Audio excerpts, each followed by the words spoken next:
Nicolas Sarkozy vient d'être condamné à une peine de prison ferme, 3 ans de prison, dont un ferme. C'est une surprise parce que c'est une peine relativement sévère par rapport à celle qu'on attendait.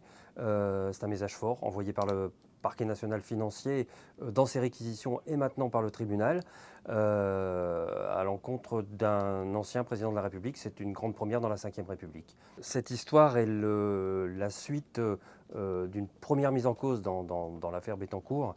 Nicolas Sarkozy avait engagé un recours devant la Cour de cassation pour récupérer des agendas personnels qu'on lui avait demandé et que la justice lui avait demandé dans cette affaire Bettencourt. Et sans doute insatisfait du peu d'avancée de ce recours devant la Cour de cassation, manifestement, Nicolas Sarkozy, avec l'aide de Thierry Herzog, son avocat, a essayé de connaître, d'en savoir un peu plus sur la position de la Cour de cassation auprès d'un avocat général, auprès de cette Cour de cassation. C'est en tout cas la thèse du tribunal aujourd'hui. Il aurait cherché à savoir où en était son dossier auprès d'un avocat général en échange de la promesse d'un coup de pouce pour cet avocat général.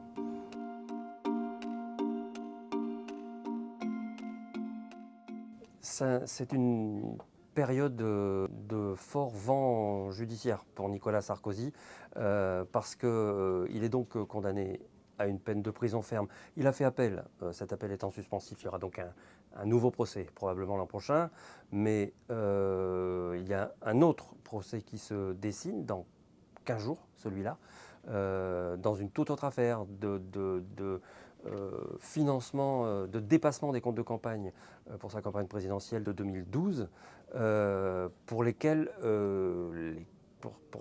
les comptes ont explosé. Donc la justice a mis son nez là-dedans et a découvert un système de fausses factures destiné à masquer ce dépassement des comptes de campagne. Alors, Nicolas Sarkozy est renvoyé devant le tribunal correctionnel au milieu d'autres prévenus, mais lui n'est pas renvoyé pour ce système de fausses factures.